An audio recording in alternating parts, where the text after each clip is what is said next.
Halo Sobat YouTube, ketemu lagi dengan saya Meindi Krisdiantoro di channel Uang Receh. Bagaimana kabar kalian semua? Semoga selalu dalam keadaan yang baik ya. Nah teman-teman, CPI sudah rilis dan menurut Uang Receh pribadi angkanya cukup bagus, bahkan di atas ekspektasi dari Uang Receh. Nah, berkaitan dengan data dari CPI, ada sesuatu yang berlawanan dengan candlestick Bitcoin, teman-teman. Nah, pada saat tadi itu jam 19.30 CPI itu rilis, kita sama-sama melihat Bitcoin itu naik cukup impulsif, bahkan sempat menyentuh ke level 26.400. Nah, after itu Bitcoin dibanting langsung, teman-teman, sehingga menunjukkan week candle yang cukup panjang, dan endingnya Bitcoin malah berhasil di-dump dan sekarang berada di posisi 25.781, teman-teman. Nah, apakah ini adalah skenario dari para mereka yang punya uang untuk mencari yang namanya liquidity provider, teman-teman, atau mungkin jebakan dalam melakukan long position ataupun short position? Nah, buat kalian yang penasaran bagaimana Uang Receh itu mengupas untuk hasil dari CPI dan ini berkaitan juga dengan FOMC besok, simak penjelasan Uang Receh sampai akhir. Dan tentunya buat kalian yang belum subscribe channel Uang Receh, mari bersama-sama kita dukung channel Uang Receh dengan klik tombol subscribe-nya. Dan jangan lupa nyalakan ikon loncengnya agar setiap channel Uang Receh itu upload video terbaru, kalian langsung dapat notifikasinya, guys. Tanpa berlama-lama, kita langsung masuk terlebih dahulu ke hasil rilis data dari CPI. Nah teman-teman, untuk rilis data dari CPI perlu kita ketahui untuk core CPI sendiri, month of month-nya di bulan Mei itu angka aktual berada di 0,4, sedangkan forecast berada di 0,4, dan untuk previousnya sama 0,4, artinya tidak ada perubahan. Dan menurut Uang Receh ini cukup positif. Sedangkan untuk CPI year on year-nya itu sampai bulan Mei, inflasi Amerika Serikat itu berada di angka 4% untuk angka CPI-nya. Sedangkan untuk forecast itu di angka 4,1. Artinya ini cukup bagus, terjadi pengurangan yang sangat jauh sekali, teman-teman. Sedangkan untuk previousnya di bulan April itu masih berada di angka 4,9. Sedangkan untuk CPI month of month di bulan Mei itu angka aktual berada di 0,1, sedangkan untuk forecastnya ada di 0,2, sedangkan previousnya di angka 0,4. Nah, secara keseluruhan data dari CPI ini sangat bagus sekali, teman-teman. Hal ini juga tercermin langsung di S&P 500 untuk hari ini. Nah, kita sama-sama melihat S&P 500 sendiri itu bergerak di dalam pola yang namanya ascending channel.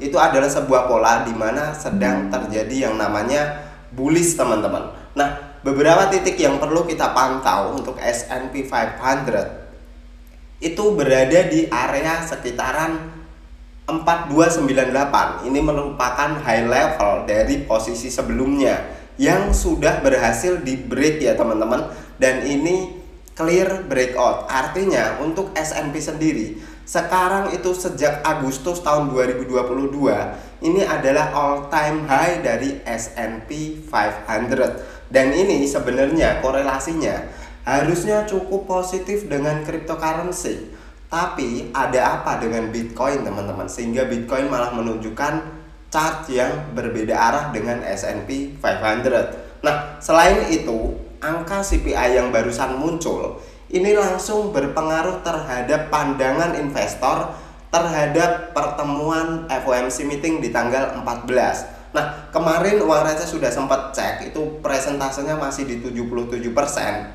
Dan barusan kali ini Uang Receh cek lagi, untuk presentasinya langsung naik, teman-teman. Para investor itu punya probabilitas besar besok tidak akan ada yang namanya kenaikan suku bunga. Artinya the Fed pause terlebih dahulu dan mempertahankan suku bunga di kisaran 5-5,25%. Dan itu berada di persentase 94% untuk hari ini. Artinya kita sama-sama yakin, kita cukup positif, kita cukup optimis bahwa memang bulan Juni tidak akan ada yang namanya kenaikan bunga. So artinya ini semua dari CPI, dari FOMC sudah bisa kita pastikan sebenarnya semua sentimen adalah positif. Akankah Bitcoin mampu untuk naik setelah banyak sentimen positif ini teman-teman? Ataukah Bitcoin masih terbebani dengan isu yang masih membelit Binance dan Coinbase? Dan ada harapan juga sebenarnya, jika Binance dan Coinbase memang benar-benar menutup pasar untuk Amerika Serikat, kalau menurut uang receh harusnya lebih clear.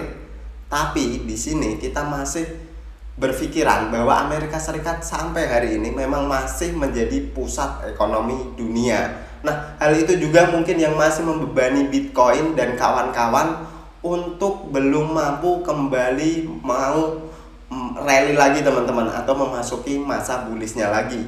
Nah, kita bahas sebentar untuk price action dari Bitcoin teman-teman. Nah, kita mulai dari time frame 15 menit seperti yang uang receh ungkapkan tadi di awal video. After CPI itu rilis, Bitcoin itu menunjukkan potensi penguatan. Uang receh tadi sempat melihat bahwa sebenarnya harusnya Bitcoin bukan hanya mampu untuk menembus ke level 26.500, harusnya bisa ke level 27 ribuan dengan angka CPI yang seperti itu. Tapi ini entah ini hanya permainan para whales, atau entah ini permainan dari orang-orang yang memanfaatkan angka CPI tersebut teman-teman. Artinya mereka mungkin mengincar posisi future long dan mengincar posisi future untuk short teman-teman. Artinya pada saat CPI itu rilis, harapan orang itu kebanyakan orang melihat angka CPI yang bagus, mereka langsung untuk entry posisi long. Dan after itu memang pada kenyataannya Bitcoin dibawa naik dulu sampai ke kisaran 26.400, dan semua orang itu optimis atau FOMO mungkin di atas ini, mereka melakukan atau entry long dengan leverage yang berlebihan. Dan after itu teman-teman, wheels langsung membalikkan arahnya turun ke bawah sampai sekitaran 25.800. Artinya terjadi gap yang cukup panjang atau cukup lebar, dan ini mereka gantian mengincar untuk likuidasi dari posisi long. Nah, sekian untuk pembahasan di price actionnya. Untuk price action harian, uang receh akan bahas lebih detail pada kesempatan lain kali teman-teman. Nah, untuk kesimpulan dari video ini, Bitcoin memang sekarang masih tertekan, tapi uang receh cukup confident sebenarnya dengan angka CPI yang bagus, dengan FOMC meeting yang sudah menunjukkan clue bahwa bulan Juni tidak akan ada kenaikan suku bunga. Meskipun Bitcoin hari ini tertekan, kita bisa mengindikasikan bahwa ini mungkin adalah manipulasi dari market. Tapi sekali lagi ini bukan saran untuk beli atau untuk jual. Silahkan kalian dior terlebih dahulu terhadap setiap keputusan investasi kalian. Nah, itu adalah kesimpulan dari video ini teman-teman. Buat kalian yang suka dengan video ini, boleh dibantu share, boleh dibantu like juga. Dan buat kalian yang punya pendapat berbeda terhadap analisis dari uang receh, feel free untuk ngisi kolom komentar dari uang receh teman-teman. Thank you for watching till the end. See you on the next video.